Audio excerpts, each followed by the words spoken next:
বন্ধুরা, আমি অবৈশিল ত্রিপুরা থেকে বলছি। আমি একজন অ্যাস্ট্রোলজার ও সিভিল ইঞ্জিনিয়ার, ও আপনারা দেখছেন আমার ইউটিউব চ্যানেল। আজকে আমি আপনাদেরকে বলবো কিভাবে আমরা বুঝতে পারবো যে একজন ব্যক্তির কি সরকারি চাকরি হবে নাকি ব্যবসা হবে, ওই ব্যক্তির কর্মসংস্থান কি হবে, এটা আমরা আজকে জানবো। প্রথমত, চাকরি সম্বন্ধিত বা যে কোনো বিষয় হোক, তার জন্য আমরা আগে জানতে হবে গ্রহগুলোর বৈশিষ্ট্য ও গ্রহগুলোর প্লেসমেন্ট হাতের মধ্যে কোন জায়গার মধ্যে অবস্থান করে। তাহলে চলুন আমরা জেনে নিই।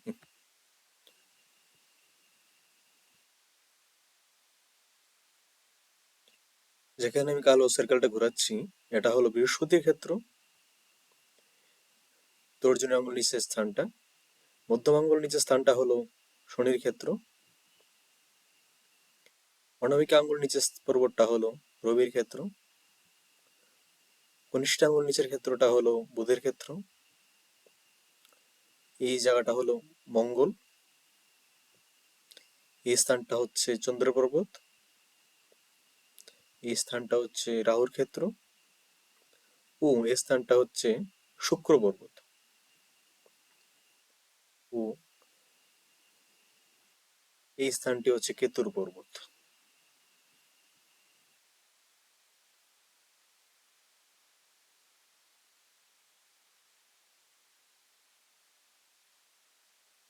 প্রথমত প্রথমত এটি হচ্ছে জীবন রেখা, এটি হচ্ছে হৃদয় রেখা, ও এই রেখাটি হচ্ছে মস্তিষ্ক রেখা,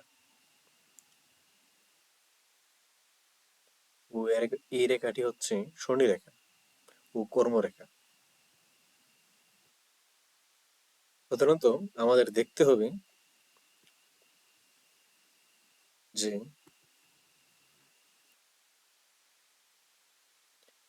আমাদের বৃহস্পতির ক্ষেত্র ও রবির ক্ষেত্র কেমন রয়েছে আমাদের হাতের মধ্যে।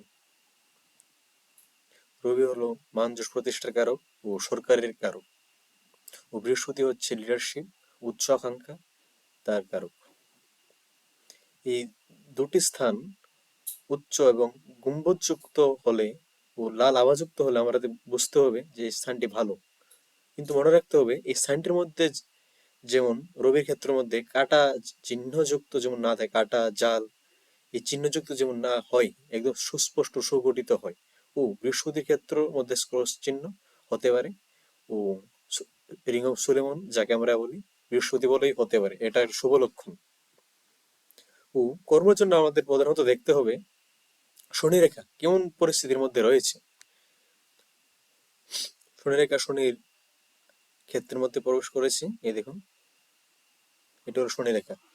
এখানে যে শনি রেখাটি দেখা যাচ্ছে তার মধ্যে আমরা বুঝতে পারি এই ব্যক্তি নিজের দমে ও উদ্যম চেষ্টায়, যেহেতু একদম মণিবদ্ধ থেকে শনি রেখা উঠেছে, ও একদম শনির পর্বতে গিয়ে মিশেছে, তার জন্য আমাদের বুঝতে হবে যে ব্যক্তি উদ্যম চেষ্টার মাধ্যমে এই ব্যক্তি একজন সফল ব্যক্তি হতে পারবে। ও কোন বয়সে সরকারি চাকরি হবে কিনা বা কি হবে, এটা চলুন আমরা দেখিনি। প্রধানত মনে রাখতে হবে এই ব্যক্তির যে বয়সে একটি ত্রিভুজ অথবা কোনো সবুজ উন্নতি রেখা, যেমন আমি আয়ু রেখার মধ্যে একটি ত্রিভুজ অঙ্কিত করলাম, অথবা ভাগ্য রেখায় একটি ত্রিভুজ, অথবা সাপোর্টিং ভাগ্য রেখা একটি উদিত হয়েছে, এর দ্বারা আমাদের বুঝতে হবে যে এই ব্যক্তির এই সময় একটি ভাগ্য উন্নতি হতে পারে। যেমন উন্নতি রেখা এরূপ হতে পারে, ঊর্ধ্বগামী রেখাকে আমরা উন্নতি রেখা বলে বিবেচিত করি। ও শনি রেখার ক্ষেত্র থেকে যদি এই সাপোর্টিং শনি রেখা আরেকটু উদিত হয়, তাহলে আমরা বুঝতে পারি এই যে বয়স থেকে রেখাটি উঠছে সেই বয়স থেকে আমাদের কর্ম উন্নতি হতে পারে। প্রধানত আমরা সরকারি চাকরির জন্য বিবেচনা আমাদের করতে হবে রবি পর্বতটা। প্রধানত রবির পর্বত হচ্ছে মান যশ প্রতিষ্ঠার কারক ও সরকারের কারক। রবি যদি যে ব্যক্তির ভালো হয়, সে ব্যক্তি মান যশ প্রতিষ্ঠা উচ্চ আকাঙ্ক্ষা যুক্ত ও সরকারি চাকরি পাওয়ার একটা সম্ভাবনা থাকে ওই ব্যক্তির। ধরুন রবির মধ্যে সুন্দর একটি রেখাযুক্ত রবি ও রবির ক্ষেত্র খুব সুস্পষ্ট সুগঠিত ও লাল আভাযুক্ত রয়েছে এবং গম্বুজযুক্ত রয়েছে, তাহলে আমাদের বুঝতে হবে এই ব্যক্তির রবি খুবই ভালো। অতএব আমি বলতে পারি যে বয়স থেকে রবির রেখাটি উদিত হয়েছে, এই বয়সে ব্যক্তির ভাগ্যোন্নতি অথবা সরকারি চাকরি হতে পারে। যেমন এই ব্যক্তির অ্যাপ্রক্সিমেট 20 এজ থেকে রবির রেখাটি উঠেছে, তবে আমি বলতে পারি 2021 মধ্যে ব্যক্তির চাকরি হওয়ার কিন্তু সুযোগ রয়েছে।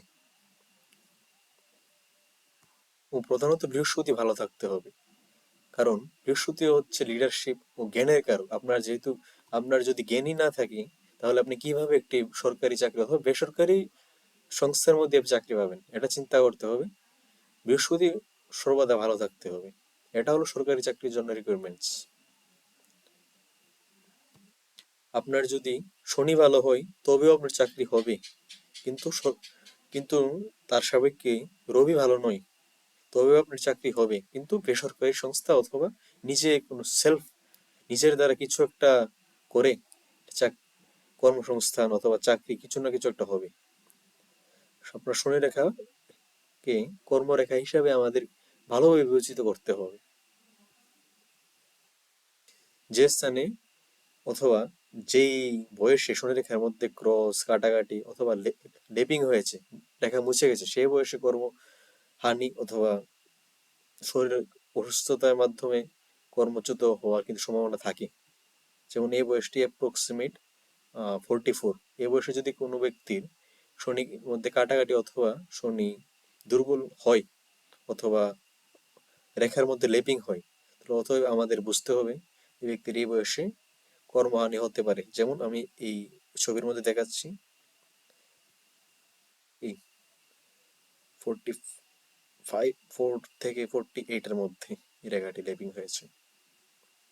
পাশাপাশি আমাদের দেখতে হবে বুধের পর্বত। বুধ হচ্ছে ব্যবসার কারক গ্রহ, বুদ্ধির কারক গ্রহ। বুধকে আমরা ভালো গ্রহ বলে বিবেচিত করি। বুধকে আমরা কিভাবে বুঝবো আমরা বুধ ভালো কি না খারাপ রয়েছে আমাদের হাতের মধ্যে? প্রথমত দেখে নিতে হবে বুধের কি লাল আভাযুক্ত থাকতে হবে বুধের পর্বত, ও গম্বুজযুক্ত উঠে থাকতে হবে হাতটি, এই পোর্শনটি। ও বুধের পর্বতের মধ্যে এই সব রেখা থাকতে পারে ও বুধ রেখাও থাকতে পারে। অতএব আমরা বুঝতে পারি এ ব্যক্তি খুব বুদ্ধিমান ও খুব বুদ্ধিমত্তার অধিকারী। অতএব আমরা শনি রেখা হিসাবে বিবেচিত করে আমরা বলতে পারি যে এই ব্যক্তির একটি নির্দিষ্ট সময়ে ব্যবসা হবে।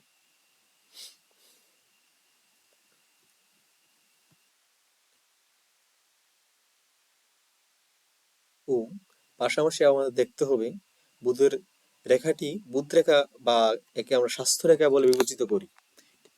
অতএব আমাদের বুধ রেখা দেখতে হবে কতটুকু শক্ত আছে ও মানি ট্রায়াঙ্গেল কি গঠিত করছে কি না। যদি মানি ট্রায়াঙ্গেল গঠিত করে, এই যে একটা মানি ট্রায়াঙ্গেল গঠিত হলো এই পোর্শনটির মধ্যে, অতএব আমরা বুঝতে পারবো এই লোকের ব্যবসা খুবই ভালো হবে। সেকেন্ড কেস হচ্ছে আমাদের আইডেন্টিফাই করতে হবে কোন বয়সে ওই ব্যক্তির ব্যবসা হতে পারে। ফার্স্ট অফ অল ওই আমাদের দেখতে হবে আয়ুরেখার মধ্যে কোনো ত্রিভুজ অঙ্কিত হচ্ছে কিনা বা উন্নতি রেখা এইভাবে অঙ্কিত হচ্ছে কিনা, অথবা শনি রেখার সাপোর্টিং রেখা উদিত হচ্ছে কিনা এর দেখতে হবে। যে বয়সে শনি রেখা থেকে উদিত রেখা হচ্ছে নতুন একটি অথবা উন্নতি রেখা হচ্ছে, সে বয়সে ব্যক্তি ভাগ্যোন্নতি অথবা ব্যবসার যোগ রয়েছে। পাশাপাশি আমাদের বুদ্ধ দেখতে হবে ব্যবসার জন্য। এখন আমাদের একটি বিচার্য বিষয় হচ্ছে ওই লোকটি কিসের ব্যবসা করবে। অতএব আমাদের দেখতে হবে যে কোন গ্রহটির বলবৎতা হাতের মধ্যে অধিক রয়েছে। যেমন বৃহস্পতি ভালো হলে ব্যক্তি খাবার জাতীয় ব্যবসা, ফুড রিলেটেড ব্যবসা করতে পারে অথবা টিচিং প্রফেশনের মধ্যে যেতে পারে। শনি ভালো হলে হার্ডওয়্যার, যেসব জিনিসপত্রগুলি মাটির নিচ থেকে ওঠে যেমন তেল, সে সমস্ত জিনিসপত্রগুলির মধ্যে ব্যবসা করতে পারে। যেমন যদি বুধ ভালো হয় তাহলে টিচিং এর মধ্যে অবশ্যই যেতে পারে, অথবা এগুলি রয়েছে। ও মঙ্গল যদি ভালো হয় তাহলে মুরগির ফার্ম অথবা গাড়ির বিজনেস এগুলোর মধ্যে যেতে পারে। চন্দ্র যদি ভালো হয় মাছ চাষ অথবা মাছের বিজনেস। ও যদি শুক্র ভালো হয় তবে ফ্যাশন রিলেটেড আইটেম এগুলির মধ্যে লোক যেতে পারে। এগুলি হলো কিছু নিম্নলিখিত, অল্প একটু ধারণা দেওয়ার চেষ্টা করলাম আমি। বিশেষ করে এইগুলি হলো প্রধান কিছু বৈশিষ্ট্য ও লক্ষণ যা দেখে আমরা বুঝতে পারি ব্যক্তির চাকরি হবে কিনা ব্যবসা হবে। অতএব আজকের জন্য এতটুকুই রইল। আপনাদের সবাইকে নমস্কার। আমি অবৈশীল। ধন্যবাদ।